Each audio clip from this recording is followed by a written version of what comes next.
le Babinden.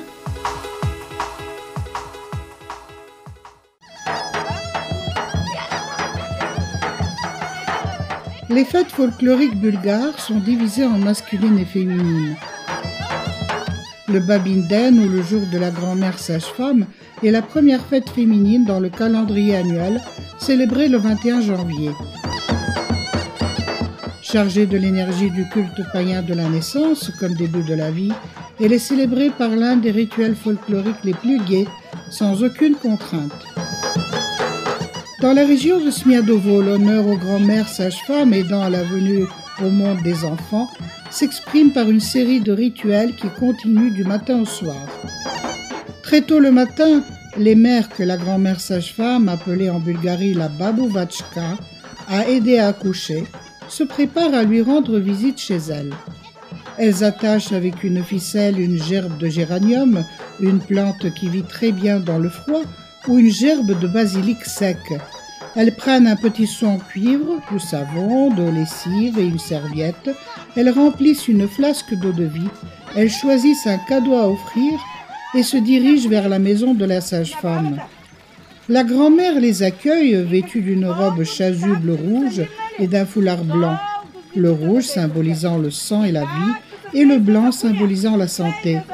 Les femmes lui offrent les gerbes de fleurs, lui baisent la main et chacune d'elles lui verse de l'eau pour qu'elle puisse se laver les mains. Les plus jeunes font exprès de laisser tomber le savon par terre pour que leur futur accouchement soit plus facile. Après le lavage, les femmes offrent leurs dons et on se met à table. On boit de l'eau de vie, la vieille femme sert des fruits secs et du maïs soufflé.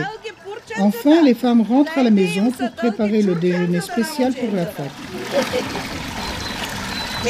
Les aliments rituels consommés ce jour-là sont la couronne de pain, le poulet et le feuilleté au fromage sous la forme d'un bébé emmailloté. Après avoir préparé le repas, les femmes remplissent une bouteille de vin, une autre d'eau de vie et retournent chez la babouvatchka. Elle lui offre des chapelets de poivrons secs et de l'ail, symbolisant la santé et la longévité. Le repas copieux servi à table est un appel à la prospérité, alors que le vin et l'eau de vie réchauffent le sang et apportent la bonne humeur.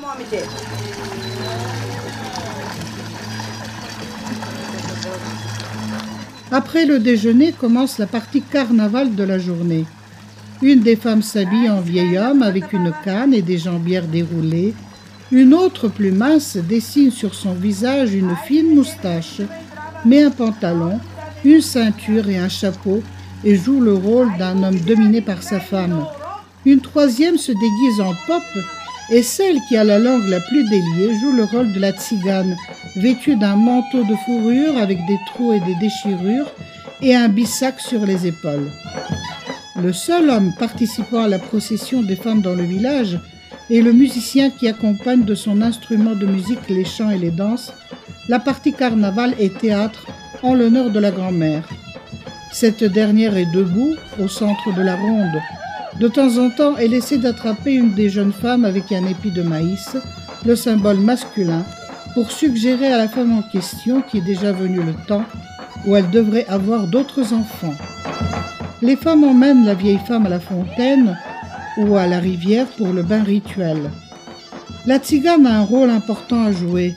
Elle veille à l'absence d'hommes dans ce royaume des femmes. Si quand même quelqu'un ose approcher la place, la tzigane lui prend le chapeau et le cache dans son sac. Les femmes attrapent l'homme et le forcent à se racheter. Tout le monde rit et s'amuse jusqu'au soir. C'est pour ainsi dire le revers du carnaval, lorsque les hommes et les femmes changent de position. Les femmes se font obéir, sorte de compensation pour leur vie relativement fermée et dépourvue de divertissement, la plupart du temps de l'année, et aussi un signe de reconnaissance et de respect pour la femme et la maternité.